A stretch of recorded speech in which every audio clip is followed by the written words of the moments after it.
نہ کوئی پیدا ہوگا، آپ کا لعاب دہن بھی بے مثل اور بے مثال، آپ کا دست اقدس بے مثل اور بے مثال۔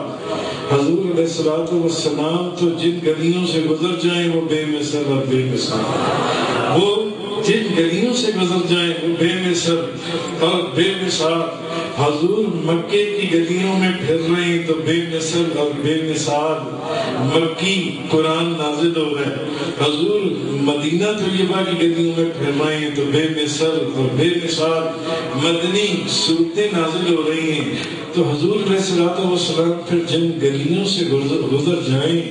ان گلیوں کے اندر وہ لطیف خوشبو بے مثل اور بے مثال، وہ خوشبو بے مثل اور بے مثال۔ حضور جن گلیوں کے اندر سے گزر جائیں وہ خوشبو بے مثل، وہ خوشبو بے مثال۔ حضرت جابر بن سمرہ رضی اللہ تعالی عنہ آپ فرماتے ہیں ایک دن حضور علیہ الصلوۃ والسلام نے پیار سے اپنا دست انور میرے چہرے کے اوپر پھیرا، پیار سے اپنا دست انور میرے چہرے کے اوپر پھیرا۔ وہ گھڑیاں بھی بے مثل اور بے مثال۔ جس وقت جابر بن سمرہ کے رخساروں پر حضور کا بے مثل اور بے مثال دست انور آپ نے مس فرمایا۔ حضرت جابر بن سمرہ فرماتی حضور نے اپنا دست انور میرے رخساروں کے اوپر آپ نے مس فرمایا۔ آپ فرماتے ہیں مجھے ایسے محسوس ہوا کہ حضور علیہ الصلوۃ والسلام نے، مسلم شریف کی حدیث ہے کہ حضور نے ابھی اپنا ہاتھ مبارک عطر کی ڈبیاں میں سے باہر نکالا ہے، عطر کی ڈبیاں میں سے باہر نکالا ہے۔ حضور کا وہ عطر اور خوشبو کو بھی حضور کی خوشبو سے تو کوئی نسبت ہی نہیں ہے، حضور کی کوئی خوشبو اور نسبت اگر اس کسی نسبت کے تحت عطر کو عطر اور خوشبو کو خوشبو کہا جائے تو وہ صدقہ اس لیے کہ حضور کی اس خوشبو سے اس خوشبو کا نفس خوشبو ہونا ثابت ہوا، تو یہ بھی خوشبو کہلائی۔ تو حضرت جابر بن سمرہ فرماتے ہیں کہ حضور نے اپنا دست انور میرے رخساروں پر پھیرا، مجھے ایسے لگا جیسے حضور نے ابھی اپنا دست انور عطر کی ڈبیاں میں سے باہر نکالا ہے۔ اسی طرح حضور کے ایک صحابی حضرت وائل بن حجر رضی اللہ تعالیٰ آپ فرماتے ہیں کہ میں جب بھی حضور علیہ الصلوۃ والسلام سے مصافحہ فرماتا، جب بھی حضور سے مصافحہ فرماتا، وہ مصافحہ فرمانا بھی بے مثل اور بے مثال کہ نبیوں کے سردار سے مصافحہ فرمایا جا رہا ہے۔ حضرت وائل بن حجر فرماتے ہیں میں جب بھی حضور علیہ الصلوۃ والسلام سے مصافحہ فرماتا میں سارا دن اپنے ہاتھوں کو سونگتا رہتا، میں سارا دن اپنے ہاتھوں کو سونگتا رہتا، میرے ہاتھوں سے مشک سے بھی زیادہ خوشبو محسوس ہوتی، مشک سے بھی زیادہ میرے ہاتھوں سے خوشبو محسوس ہوتی۔ حضرت وائل بن حجر اور سیدہ ام سلیم والدہ حضرت انس بن مالک رضی اللہ تعالی عنہ آپ فرماتی ہیں میں حضور نبی پاک صلی اللہ علیہ وسلم حضور علیہ الصلوۃ والسلام کی خدمت میں حاضر ہوئی اور خوشبو کی طلبگار ہوئی۔ میں نے کہا یا رسول اللہ مجھے خوشبو چاہیے، یا رسول اللہ مجھے کوئی عطر چاہیے، مجھے کوئی خوشبو چاہیے۔ تو حضرت انس بن مالک کی والدہ فرماتی ہیں کہ حضور کی جبین مبارک کے اوپر پسینے کے کچھ بے مثل اور بے مثال قطرے موجود تھے، حضور کی پیشانی کے اوپر پسینے کے کچھ قطرے موجود تھے، تو حضور نے مجھے اپنی جبین مبارک سے پسینے کے وہ قطرے اتار کر عطا فرمائے۔ میں نے اس کو ایک شیشی کے اندر رکھ لیا اور آپ فرماتی ہیں کہ میں نے ان کو شیشی میں رکھ دیا اور میں نے زعفران، عنبر، مشک، اسفر اور گلاب کی خوشبو سے بھی زیادہ بہتر اس خوشبو کو پایا۔ نعرہ تکبیر، نعرہ رسالت۔ آپ فرماتی ہیں میں نے زعفران، عنبر، مشک، اسفر اور گلاب کی خوشبو سے بھی زیادہ اس خوشبو کو حسین اور خوبصورت پایا تو حضور علیہ الصلوۃ والسلام کی ہر چیز بے مثل اور بے مثال. صحابہ کرام نے نہ صرف آپ کے دست انور، آپ کے قدمین شریف، آپ کے لعاب دہن، آپ کے وضو کے پانی سے برکتیں حاصل کی، بلکہ صحابہ کرام نے، تو آپ کو یاد ہوگا میں نے میراج شریف کے برس کیا تھا، صحابہ کرام نے تو آپ کے بول و براز، آپ کے فضلات مبارکہ سے بھی برکتیں حاصل کی، فضلات مبارکہ سے بھی برکتیں حاصل کی. حضور کی ایک صحابیہ حضرت برکہ، حضور علیہ الصلوۃ، انہوں نے حضور علیہ الصلوۃ والسلام کا بول مبارک پی لیا. تو حضور علیہ الصلوۃ والسلام کے استفسار کے اوپر انہوں نے جب جواب دیا کہ یا رسول اللہ وہ تو میں پی گئی، وہ تو میں نے پی لیا،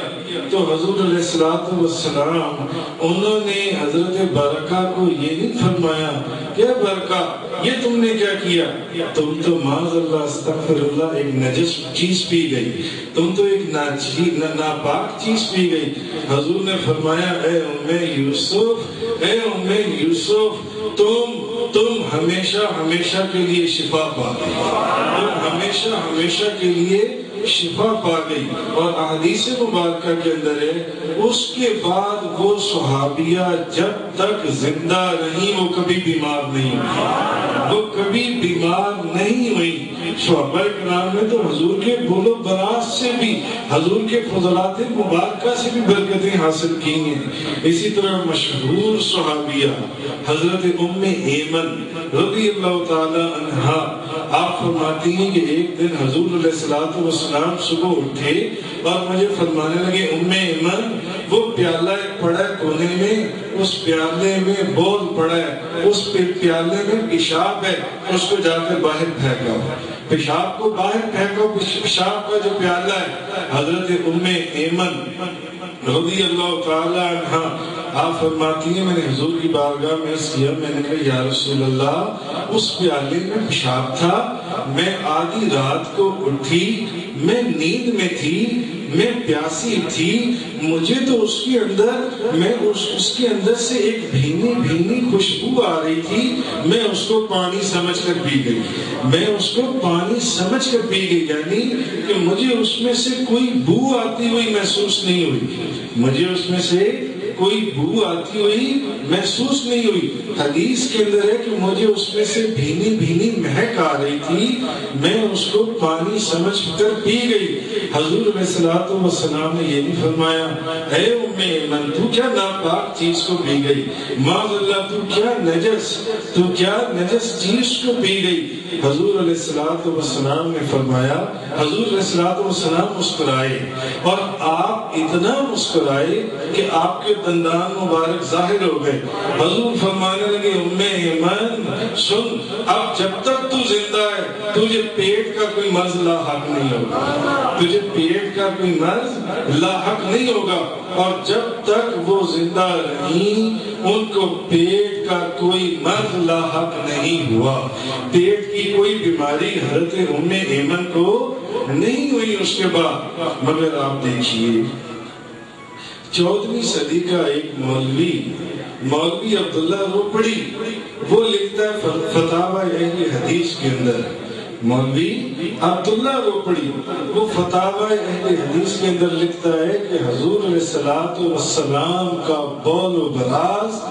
ناپاک اور نجس ہے، ناپاک اور نجس ہے. جب حضرت برکہ نے پیا،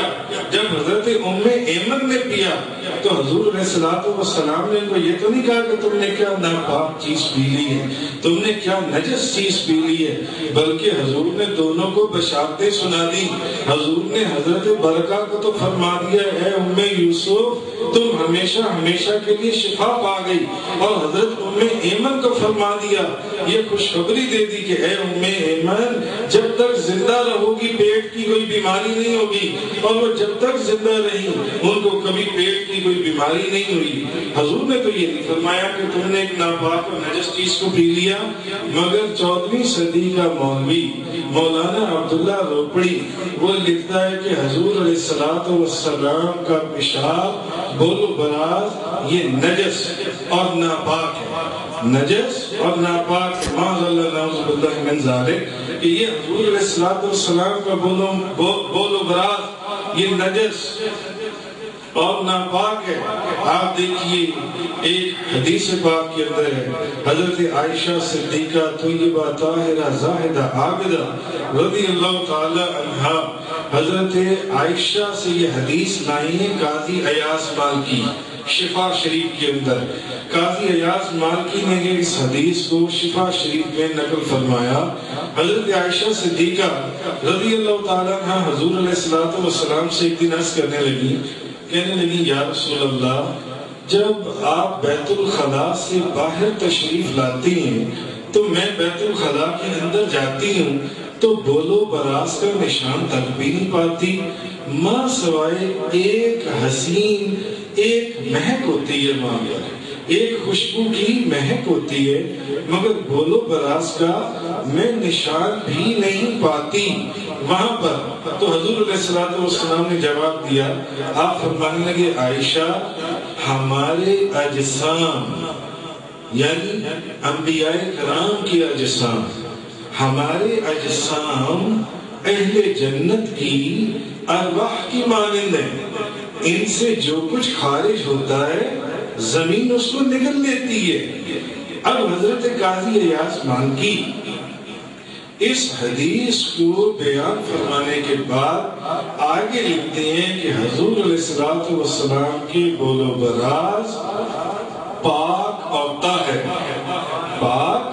اور طاہر نے. اب کئی صدیوں پہلے جو قاضی ایاز مالکی رحمت اللہ علیہ فرما گئے